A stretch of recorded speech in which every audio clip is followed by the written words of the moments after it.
Hello everyone, and welcome to the Beginner's Guide to Genshin Impact. My name is Azuark, and today we'll address what to expect when you first fire up the game.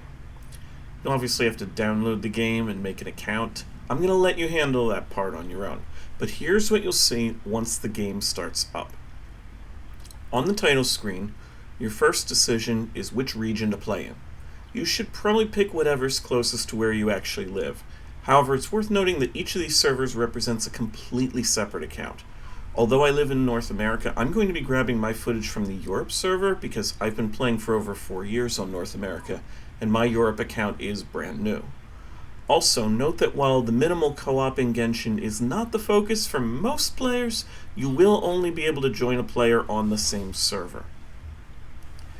The game begins with a cutscene introducing us to your main character. You'll have the choice between a male or female version, and this will be the only character you'll get to name. You can change the name later, but not the gender. In-game, this character is usually referred to as Traveler, though many players will just say MC for main character. However, just because they are the central figure in your story doesn't mean you actually have to play as them, and I generally recommend you don't once you have some alternatives. Some more confusing cutscenes later, you'll wind up on the beach with Paimon, who attempts to tutorialize you to the game. All of my footage will be from the PC version of the game, and if you're a PC player who would prefer to play on controller, just pop escape and change the input type in the settings. Mouse and keyboard is superior if you're a sweaty tryhard, but for casual play, I'd rather hold a control stick down than press WASD all day. Follow Paimon's prompts, though you generally don't have to do what she says immediately if you'd rather explore a little, and she'll first guide you to the Statue of the Seven, where you gain animo powers, and then you'll run into Venti and Dvalin, and finally Amber. Follow Amber to the Hilichurl camp, where you'll learn to use her to shoot arrows and switch characters. Note that you can either use Amber with basic auto attacks, which aren't very good for archers, or you can hold down the attack button to enter aim shot mode. You can also press R on keyboard or hold right trigger on controller. If you hold the shot long enough, Amber charges up a fire arrow, which will honestly be her most valuable asset long term, because sometimes you'll find puzzles where you either need to hit it with an arrow or use fire. The battle here is not hard, so use it to get comfortable with the controls. With the camp cleared, I recommend you fight your instincts to wander off and explore. When Amber suggests going to the city, you should probably go right to the city. Detour a little if you want, but I wouldn't advise wandering off across the countryside. It'll work out better if you keep the game on rails for just a little while longer, because a few cutscenes later, Amber will give you your wind glider and have you coast to the bottom of Mondstadt. Then you'll get embroiled in a story moment and have to pew your way past Dvalin, leading to, you guessed it, even more cutscenes, introducing us to Master Jean and to your first 3 playable characters. The game does unlock the gacha at this point, but unless you're eager to swipe your credit card, don't worry about that right now. With all that done, you have a little more freedom. You could run around the Knight's library collecting books, climb the barracks outside to reach a new teleport point, or disturb dandelions with your animo powers. But when you do ultimately get around to leaving Mondstadt, Amber will take you to the first Temple of the Four Winds, where you get to go on a little adventure. There aren't a ton of these instance micro-dungeons in the game, but you're about to get put through 3 right now. In the first, you'll learn a few mechanics and some nuance with using Amber. There's a few hidden chests. I recommend you seek out them since you won't get a chance to return to this place.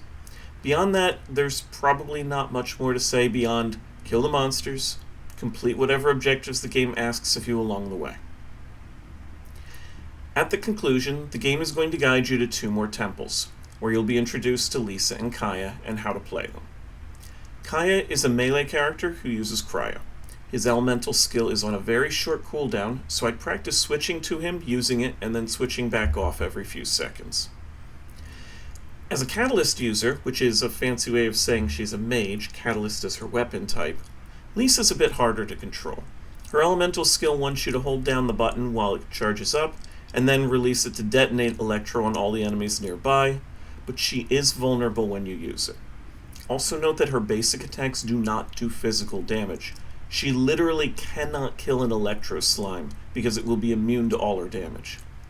If you see a purple number on one of the enemies from using your hold skill, you can deal bonus damage with one of her charged attacks. And while we're talking about characters, we should probably address Traveler. One important thing to know about your Traveler is that when they reach a new nation, they'll unlock the ability to use a different element. Their skill set swaps completely. So arguably there are 7 different Travelers, and spoilers, almost none of them are very good.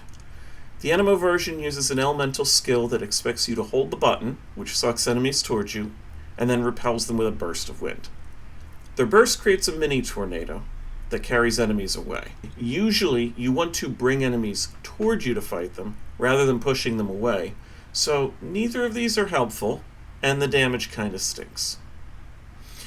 And I bring this up now, at the end of the 3 dungeons, because this is the point where the training wheels come off, and you can do whatever you want. You can explore, you can try your luck with the gacha, you can pursue new quests, you can go on a cross-country hike out of Mondstadt and all the way across Teyvat. The world is your oyster, and it is time to make sure we hammer home the #1 most important rule of Genshin Impact. Play how you want to play. Don't listen to me, or a friend, or a random person on TikTok. If we're telling you to do something and it's not what you want, don't do it. Obviously, this channel assumes that you're at least open a little bit to suggestion, but if I make a remark that sounds like, oh gosh, I guess I really better do this, understand that anything I say is only with the best interests in mind of the general player. And you are not a general player. You are you. You have your own likes and dislikes, and sometimes those won't line up, and that's okay. However, I do have one very important suggestion for right now. If you haven't, consider looking at the gacha. I'll have a separate video on that soon. And then pick a character to focus your resources on in the short run. I don't recommend going crazy, and I definitely don't recommend spreading out a little to everyone, but I do recommend you give one character a noticeable bump in power, because just about everywhere else in Mondstadt has enemies that are higher in level. So please do me a favor and open your character menu. Swap to the character you want to give some love to, and if you don't know who that should be, I'd recommend either Kaya or Noelle from the beginner banner. And then notice on the first screen you can spend some books to raise their level. You'll be capped at 20 for a little while, so raise this person's level to around maybe 15. Then, far more importantly, go to the weapons selection and give them a 3-star weapon, or higher if you have it. Kaya should probably use Prototype Rancor once you get it from the Adventurers Guild at rank 10. For Noelle, I try to pick up a Debate Club. Or pick basically anything else for now, but level the weapon. I'll get into the mechanics of this later, but dump some of your 1-star weapons into it to raise it all the way to 20 if you can. And finally, go to the Artifacts tab. On this character, equip literally anything, though I recommend 2 of them being from the Adventurer set, and then enhance the one on the second slot, the Feather.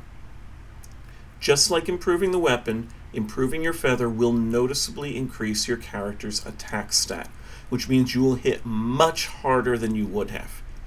You don't have the resources to do this for the whole team yet, and you might abandon those other characters when new options come around, but you absolutely want one character you can lean on right now.